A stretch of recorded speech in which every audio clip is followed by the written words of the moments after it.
तुमचा माझ्यावर Kirloskar group of कंपनीजवर आहे ना विश्वास? मग झालं तर अहो म्हणूनच आजची मीटिंग बोलवली आहे. नाही आपण सगळं बसू, डिस्कस करू व्यवस्थित. तुमच्या सगळ्या शंकांचं निरसन करणार आहे मी आज. ठीक आहे? हो मी आहे, श्रीकांत आहे, डोंट वरी. येस भेटू. ओके चला निघा. हो निघूया. एक मिनिट प्रीतम कुठे आहे? म्हणजे त्यांनी सगळ्या इन्व्हेस्टर्सना व्यवस्थित वेळ दिलेली आहे ना? काय तो इन्व्हेस्टर्सना सांगितलंय आणि आदित्यला पण यायला सांगितलंय. पहिले शांत हो जरा. हे बघ तुलाही माहितीये इन्व्हेस्टर आपल्याला कंट्रोल होणार नाहीत. त्यासाठी आदित्य तिथे असणं गरजेचं आहे. आईला जरा प्रॅक्टिकल विचार कर ना. हे बघ फॅमिली मॅटरपेक्षा आता कंपनीचं काम महत्वाचं आहे आणि त्यासाठी आदित्यला प्लीज आजची मीटिंग अटेंड करू दे. प्लीज ऐक माझं.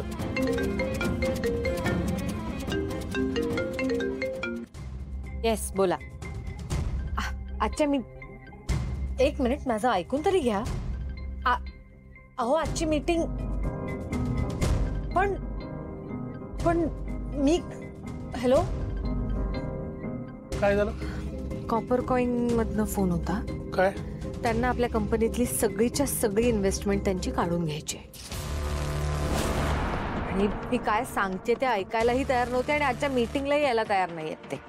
वहिनी काय हो, मीटिंगला जाताय ना तुम्ही? हो. अजून इथेच निघतोय आता. ओ अच्छा. बापरे, इन्व्हेस्टर्सनी इन्व्हेस्टमेंट मागे घेतली का? फारच वाईट झालं हो. म्हणजे घरातून आत्ता बाहेर पडताना असं काहीतरी घडणं फार अपशकुन असतं वहिनी. मला वाटतं आज काहीतरी मोठं घडणार आहे. काहीतरी वाईट होणार आहे बघा. काही अपशकुन झालेला नाहीये आणि काही वाईट घडणार नाहीये. कळलं? चल श्रीकांत चल.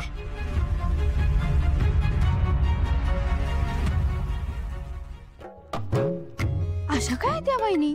हा अपशकुन होता की नाही? एखादी काळी मांजर आडवी गेली असती तरी वहिनींना अपशकुन वाटला नसतं का? जाऊ तुम्हाला वाटतो का काळी मांजर आडवी जाणं अपशकुन? जाऊ दे, मला काय करायचंय, बघू काय घडतंय. पारू ए काय पारू अगं काय पारू प्लीज चिडू नकोस ना यार. पारू मला खरंच जावं लागेल ऑफिस मध्ये. पारू मला तर आता असं वाटतं की तू पण कंपनीची ब्रँड अँबॅसेडर आहेस अजूनही. त्यामुळे जर खरंच गरज लागली ना तर तुलाही जावं लागणार आहे कधीतरी. काय चाललंय तुमचं मदत? बस करा आदित्य सर. मला आठवत नाहीये का की त्या लोकांनी आपल्याला कसं घरातनं बाहेर हकललंय? नाही तुम्ही विसरला असाल पण मी नाही विसरू शकत.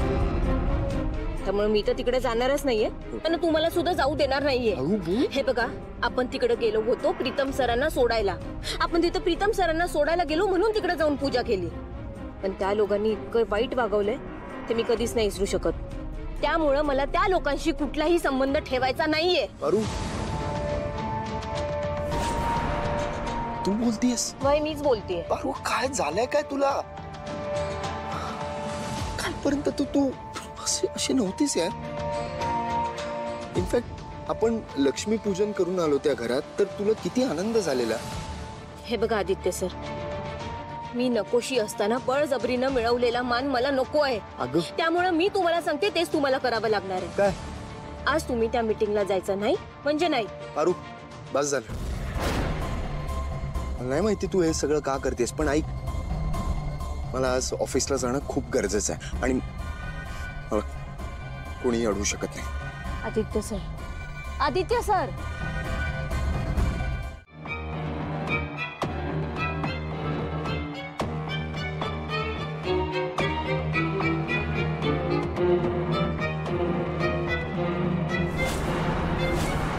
प्रीतम मीटिंग सुरू कर. एक मिनिट, पण अजून आदित्य सर आले नाहीत मीटिंगला. हो ना, आदित्य सर यांना येऊ देत मग आपण मीटिंग सुरू करू. हे बघा आदित्य येणार नाहीये. त्यामुळे तुम्हाला जे काही डिस्कस करायचंय ते तुम्ही माझ्यासोबत करू शकता. आदित्य येणार नसेल तर या मीटिंगला काही अर्थ उरत नाही. मी जरा आलोच. एक मिनिट.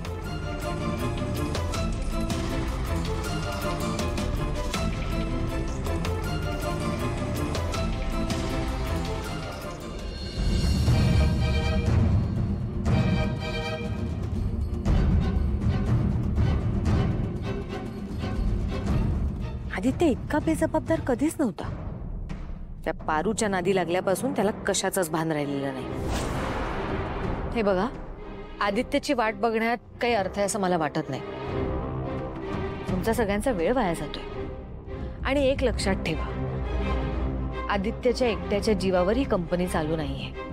तुमचे जे काही प्रॉब्लेम्स असतील ते आपण आता इथे बसून डिस्कस करूया. आदित्य इथे येणारच नाही असं समजा. नाही नाही नाही फक्त 5 मिनिट. आत्ताच माझं बोलणं झालं त्याच्याशी, तो येतोय. 5 मिनिट. ओके ठीक आहे, आम्ही थांबतो आदित्यसाठी. हे बघा, 5-10 मिनिटात आदित्य सर आले नाही तर आमचा ठाम विश्वास बसेल की आदित्य सरांचा या कंपनीशी काही संबंध उरलेला नाही. त्यावरून आम्ही आमचा पैसा या कंपनीत ठेवायचा काही नाही यावर पुन्हा विचार करू.